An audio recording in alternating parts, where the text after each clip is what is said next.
So I'm gonna admit I'm probably in the minority here on this one, Bob, but I'm gonna say it anyways. I hate the 2-minute warning. Get rid of that crap. You don't get a free timeout. Get out of here.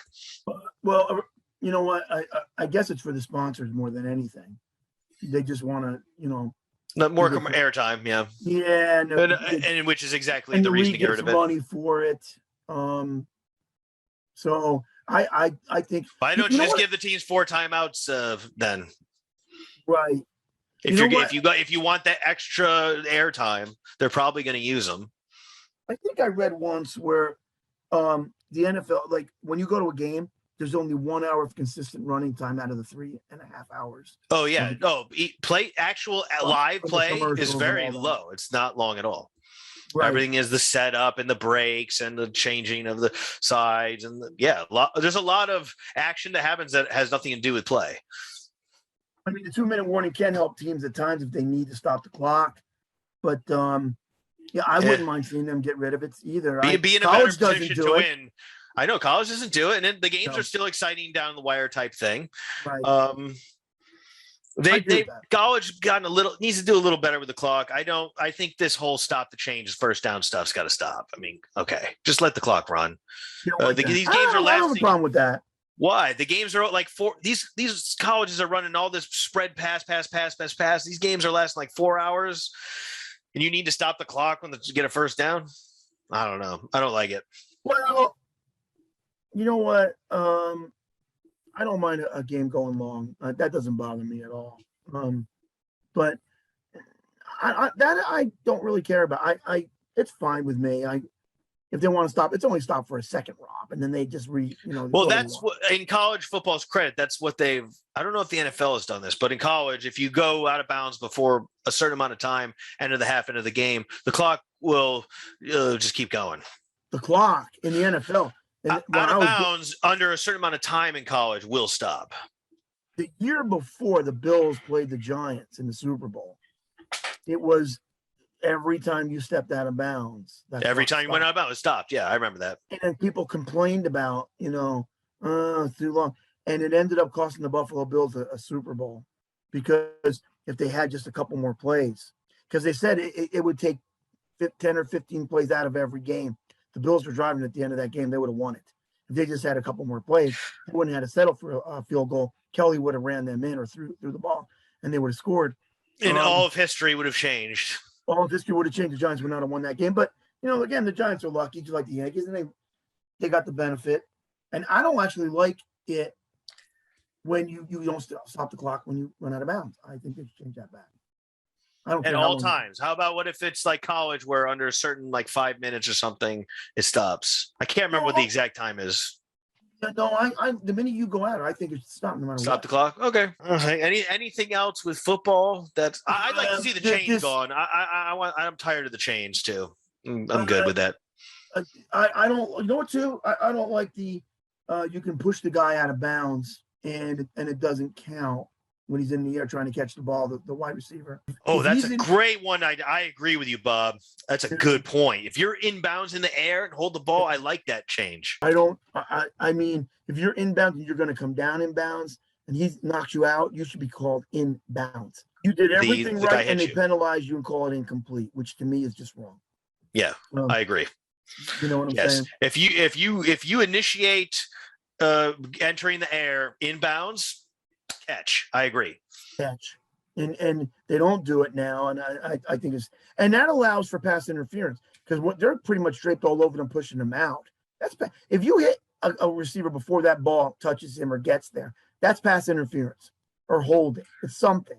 And you know what? And they just let them go. Yeah, they sometimes let way too much contact go between receiver and defender. They got to define the pass interference. They got to get that better with that because, I mean, grabbing arms both sides, something needs to happen.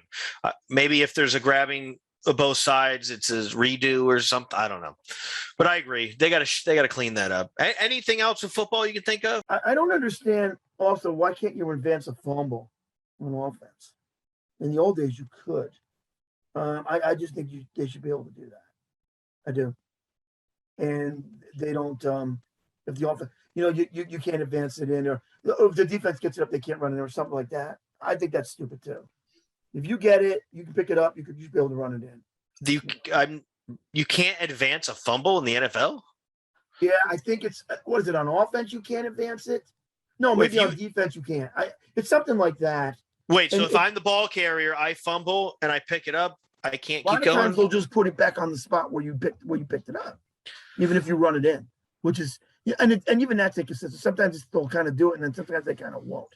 So I mean, I don't like that either. Again, it's the inconsistency, and that opens up the door for, hey, is the ref cheating? Is he bought? And the other thing is, if you're gonna do the replay, and I don't have anything against the replay, why aren't they getting it right? That opens the door for, hey, what's going on here? Because they can sit there and go, well, it wasn't conclusive, but I've seen a lot that were, and they still miss it. So that makes me wonder. It really does. Yeah, that's an interesting thing to consider. I'm not fully aware of that rule, but regardless, I'd say, yeah, you should be able to advance a fumble.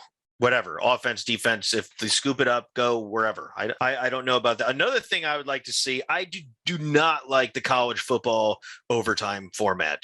I wish college adopted the NFL one that they have now. I like the NFL one now. You know what? Yeah, it's pretty, but it makes for a wild overtime. Yeah, exactly. I don't know. They just want to get rid of ties, Rob, and that's why they're doing.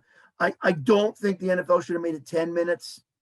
Then they should have kept it for one whole quarter. Mm-hmm. I agree. 10 goes fast. That means it's not many possessions. Yeah. No, it's what's like one each, maybe two if you're lucky. But two for one team if you're lucky. The other one only gets one. But no, I don't like that. They should have went back to 15. I kind of like the crazy wild stuff in college though. That's okay. I like I do like the kind of, okay, you won the toss. You're not doomed to any score. You got to get a touchdown to win, a field goal. The other team gets possession. I think more can happen. I just don't, this 25-yard line thing, I'm not a fan. And then you got to, if it keeps going, it's like, okay, you got to go for two. Or how how far that goes? So a team scores, they have to go for two. How does it continue to evolve? Say like there's like 7 overtimes. Does it keep changing the rules? Does it make it harder? Do they back it up? Is there some other thing? Can they not do something? I don't know how it works as it continually progresses. Well, the problem is if you want to change rules, look, they ought to just make them more defined. And as far as the overtime goes, I kind of like it. I don't like ties, and still a team could tie. I mean, they can. So, but the rules, especially with the pass interference. Well, the NFL and the college, I don't think there is a tie. I think it keeps going till one gets it. No, the NFL, there can be a tie. So I said the NFL can be a tie, but not college. You're right. Right. And that's fine. I mean, I don't have a problem with that.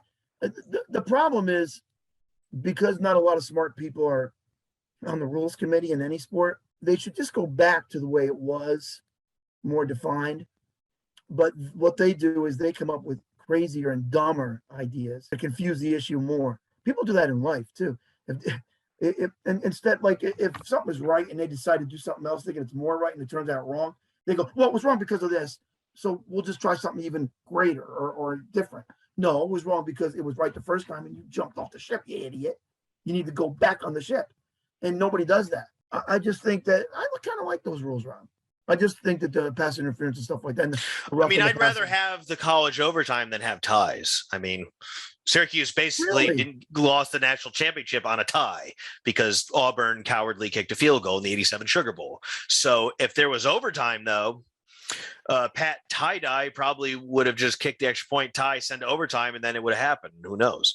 But I don't like ties either. I agree. Well, you have 2-point conversion if you're risking it, if you have the guts to risk it and try to win the game outright. Most teams don't do that. A few do, but most don't. Yeah, I remember the Air Force coach Fisher DeBerry played a P5 program during the overtime era, and when they scored, when the time ran out, he went for 2 to end the game there, and I loved it. He didn't get it; they didn't get it, but he said, "We're not even doing this overtime. We're no tie. We're going." I like that too. I've said that for years. I thought a lot of times. You know what's funny? They're actually going on 4th down now in their own end. Oh yeah, 4th down is becoming like just a playable down now, and on the opposite side of the field. I wanted to do that when I was I was 10 years old. I go, why don't the teams do it? And that was like, you would never even think about doing it. But, and, my brother would look at me and go, well, Bob, they're in their own end. And if it doesn't work, I go, yeah, but I think they can get it. Why don't they just go do it? Yeah, 4th and 2 on the your own 40 or 35. You can't get 2 yards. And you know what I don't understand either, and I get it. Sometimes, like if you're on the other team's 40-yard line and you're driving, it gets to a 4th down and like 7, they'll go for it. But if you get it, and then all of a sudden you're 20 yards even closer on their 20, and you have a 4th and 7, you won't go for it. Then you'll kick the field goal. If you went there the first time, you might as well just finish it. I mean, because a lot of times you miss field goals. You do. So, and I would just, if you're going to go for it on their 40, why can't you go for it on their 20? I mean, I just don't get that.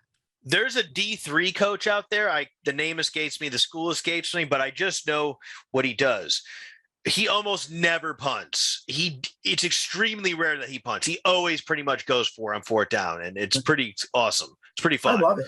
Yeah. I'm always kind of a gambler with that, so I love it. I do not like punting either. It's 4th and short.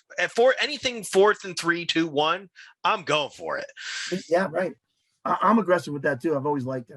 I think, and you know what? The problem is if you don't get it, then the media gets in the guy's face. Oh, that was the bad. They're going for it. Yeah. He's a genius if you get it, and he's a failure if you don't get the 2 yards. The failure or whatever. part is the problem, because whenever people in the past, coaches tried to go for it and it didn't work, they went, aha, you were an idiot. Well, no, media guy, you're the idiot. You're not a coach. You're a backseat driver. And you know what? I tried and it didn't work. But what if I tried for the field goal? It got blocked. The guy ran it back the whole way. I mean, or I just missed it and gave them momentum and gave them good field position. It was worth the shot. And then that kind of scared coaches off for a while. But now the coaches are getting more aggressive. They're just doing it, which I like. You know what I'm saying? So, kind of a last point with football here, Bob, and I'm going to have to depart in 5 minutes, folks. Yeah, we will. We got to get into baseball and some of the other sports too. Oh, absolutely. And that will be, we will probably have an episode dedicated to each sport and the rules. So if not more, but with football, Bob, now I've lost my train of thought talking about the other sports. One last point. Oh, yes. Here's the issue I'm on the fence with, and that's ineligible and eligible receivers downfield. What's your feeling about opening it up where, hey, if your center's down there and you're about to get tackled, the quarterback throws it to him? Well, what's your opinion about eligible and ineligible receivers downfield? I have no problem with it at all. Because you have to check in and tell the ref you're eligible. As long as you do that, you're not going to get a flag. Sometimes they don't do it. Well, sometimes the play wasn't supposed to be for an eligible, a lineman to be downfield, and the quarterback will throw it and it'll hit him in the back. And then they'll throw the flag. He touched the ball he wasn't allowed to, But as long as you check in, I think that rule's okay. I don't have a problem with that. I'm on the fence. I'd like to see an experiment where there was no rule. There was no rule determining eligibility of receiver. Anyone can catch the ball. I wonder how that would affect the game. Well, that would change every scheme. Because you know what the problem with that is? Mm-hmm. If the lineman blocks and he hits the block, so the guy's kind of delayed to get to QB, the minute he releases from the block, you can throw it to him. The lineman will never get there. That will help the offense so much because, you can throw it to anybody then. So you really can't do that. That's kind of a disadvantage to the D, unless the D can get in there quick enough to sack the guy. But you know what? Since they're dropping back and they're going in the shotgun, that's not likely. So, I mean, all the guy's got to do is release from his block and turn around and catch it if there's no rule. And then, is he going to run far? No, because he's a big lineman. He's not going to be very fast. But then if that changed, then the lineman might change, trim down and get a little quicker. Trim down, be more like a bunch of tight ends on the line or something. Right. I can see that blowing up the sport enough where it could destroy it. I guess I lean towards just keep it. Yeah, because like I said, Rob, you have to check in before you do it, and the ref knows. So it's never really caused much of a problem. I don't have a problem with that. Oh, and another thing I thought, what's your opinion on these multiple days of football being played a week now? It's like 4 days a week now football gets played. What's your thoughts? Well, that's all for the media and the TV. It takes a toll. You talk about playing every day and taking the toll. Getting hit every day is definitely going to take a big toll. They'll never do more than they've already done because I'm not saying a particular team plays the 3 players days will a be week. dead. I'm just saying you can watch a game on. You can watch MAC teams on like Tuesday and Wednesday. There's always Thursday night major college football and now NFL. There's Friday night college football. I don't know if the NFL does Friday. And then you have Saturday and Sunday. I like Saturday and Sunday. Maybe once in the blue moon a Friday night game, but not every week. Special thing, once a month or something. There's a like Thursday once a month. Yeah, there's Thursday game tonight. I'm not a fan of the weekday games. I like Saturday and Sunday for the most part, with a occasional maybe once a month weekday game like Thursday, Friday. Well, you know what? For the fan, it's kind of cool because you get to watch more football. For the media and the sponsors, they love it because they're making money. But you know what? Some media people got to work more, so that's not always that great. But they're making money, and they're making a lot of money in the media today. More than a lot of them deserve. But that's really for the money. And the players, I would hate it because it's just so much more work. And you know, every time you get hit out there, it's like getting hit by a car or a truck. And they can never play more games during the week than they're playing now because the players would all be in a hospital. Breakdown. Yeah. Well, they'd be in a hospital. Maybe even half dead. You know, I mean, they can't do it. From a fan standpoint, it's cool. He's like, oh, okay, I got to watch a game tonight. There's something. Yeah, I enjoy it. I mean, I'll watch. To me, the wait and the build up is part of the experience and makes the game when it comes even better to me. And so I would be okay with wiping out weekday games, but like I said, you said it's more football. Okay, sure. It's on. I'm going to catch it. Sure. Now, my team my Syracuse plays on Friday night. You damn well best believe I'm watching that game. Are they playing tomorrow night against Liberty? We're playing tomorrow against Liberty. This will be the game. This will be the game that defines Dino Babers' career. I think we're good enough to beat this team. They have a very good quarterback. They return everybody too. But I don't think their defense is that great. Our defense is great. If we could just get better offensive play, and frankly, Liberty didn't play in front of any crowd last night. Now you come in Friday night in the Dome, okay? You're not playing the nooner empty this time, Liberty. All right? And your little social media gyps, playing the New York song and crushing the orange. Yeah, listen, Johnny come lately. Liberty, when did Liberty even join the FCS? 20 years ago? I don't know. You're a Johnny come lately. You got a good coach, but you know what? We're hungry for this one, Bob. I think we'll come out on top. We're pissed. We're sick of this losing crap. Are you 0-2? Oh, we're 2-1. We lost that Rutgers game that we'll never speak of again. Oh, by the way, I looked up the coach. He did coach at Miami. He coached there first and went to Rutgers. I thought it was after Rutgers. Oh, yeah. The after part threw me off. Yeah, you're right. Was he a D coordinator there? He was actually a coach in the pros too. He was a coach in the pros. He was the Tampa Bay Buccaneers head coach. Right. He's a great defensive coach. He coached Ohio State, I think, in their title game as defensive coordinator. No, they have a good defense. He's good special teams. Their offense looks it's vomit. It's typical Rutgers muck it up offense. Well, I think they're going to get better. But in any case, well, they're going on the road to Michigan, Bob. You think they're going to win that game? No, I didn't. Hey, I didn't say this year. I said they're going to get better. You said next year they're winning 10 games. Michigan's going to beat them. You said on the show, Bob, next year they're winning 10. You did. I got it on tape. I said in the future. I didn't. Actually said next year. I said how soon? How many years? I said a couple, maybe 5. You're like, no, next year 10. I got you recorded saying it, Bob. Oh. Gotcha. You're up. If you call that one, I'll never make another. If Rutgers wins 10 games next year, Bob, I don't think I'll make any more predictions. I'll give up on predicting games because that'll just blow my mind. That would blow my mind. And my brother kind of agrees with you. He's like, Bob, they're in the Big Ten. They're never going to. I go, they're going to get better players, though, than they got where they were. Does Vanderbilt get better players? And they just sit at the bottom of the SEC. No, but they got a good coach that's going to recruit better players. I don't think Vanderbilt does.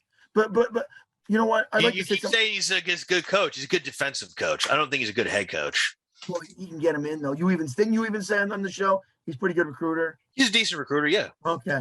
He's a dirty recruiter, but he's a dirty recruiter. they're going to get better players. But they're going to get better means 7-5. Remember, they were like 1-10, 0 and whatever with Chris Ash, Kyle Flood. I mean, better is still getting to a bowl game. I think they can already go to bowl 2-0 this year, aren't they? 3-0.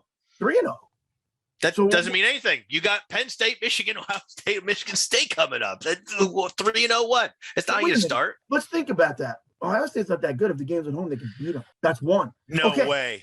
There is no way Rutgers is beating Ohio State at home. Ohio State win that game by 24. And Michigan State's good, but they're not as great as the other teams. D'Antonio's a better coach than Schiano. I don't know where that game is. I have to look. If Michigan State's playing Rutgers at home, Michigan State's winning that game. No question about it. Okay. What about – no, I want to say something about Fresno State, actually. Do you know – I talked to my brother. Very good team. Oh, no. They had Oregon beat. My brother watched. They had Oregon. They should have won that game. Yes, that's what my brother – they fumbled the game away. They blew it. It was in Oregon. And it was on the road, exactly. Yeah. No, Fresno State is probably the best G5. Healthy, they may not lose too much anymore. I would say, based on what we've seen so far, that Fresno State's probably the best team in the G5. Would you agree? Yeah, they're good. I mean, they're better than UCF this year. They're better than Boise. They're better than those, than Houston and all those teams. I think they're better than BYU too. I think Fresno is the real deal. Yeah, they are, and they got a great offense. And you know what? I don't know if they'll be in the Final Four, but if they only lose one game, they're going to be considered. They'll be in it. I would be surprised if they don't make a New Year's Six because they're going to enter their conference, and I expect them to do very well. Good. And they really should be. They realize they should have beat both Pac-12 schools. Actually, we should have beat them. We had them at the end of the game. You guys did. You should have won that game. You had them. You scored. You just got to keep them out of the end zone. But Oregon should have lost the game. And Oregon should have lost. Yeah, that's right. But you guys aren't out of the woods. You're not out of the mix, Bob. UCLA. They just take one game at a time. Roll through that Pac-12. If you can get through unscathed, you got a shot. Yeah, we got a shot. We have to get by Stanford this week. Just don't have that. You can't have any letdown games. That's my fear with UCLA. I feel like they get caught into trap games. Quarterback, he's so up and down. That's what I'm worried about. So because I would almost hope the backup starts because that kid is a top 15 thrower coming out of high school. And actually, my brother told me that SC is playing her third string quarterback now because the first one got benched, the second one got hurt. And the third string is actually a top quarterback out of high school. He's a true freshman. That's what UCLA should do. This kid can really throw, and I would do it. He's the future, Bob. Kelly should never have stuck with this kid because he believed in him for 4 years. And the kid's father, my brother told me, the kid's father is kind of like Alonzo Ball's father. He likes to stir the pot. So, if I was the coach, I don't know if I would have put up with that all these years. But he did, so we're stuck with him right now, and I'm worried. Yeah, you don't want to go down in the Titanic with a quarterback. You got to make the change. If you get, that's what I see with Syracuse. It's like, okay, Tommy DeVito is a 7th-year player, okay, and what have we done since he's taken the helm? Losing season. Right. Okay, we got this new guy from Mississippi State. Maybe are we going to just keep riding Tommy DeVito? I want to see Tommy do well. Jersey guy, Bob. He's got an arm, but his feel for the game just doesn't seem to be there. And did he play at Rutgers at all? I think he did, right? He played against Rutgers, and it really wasn't his fault. Did he play for Rutgers? No, he didn't play for Rutgers. I think he played at Don Bosco. I can't remember, but it wasn't his fault that in my opinion, he didn't cost the Rutgers game. But I'm not bringing that back up again. I got to go, Bob. Stay tuned. Leave your comments. Tell us about the rules of football. We're going to bring up all the other sports coming here. Stay tuned. Like and subscribe. Yes, we keep saying it. Guests are coming. They are coming. Stay tuned, folks.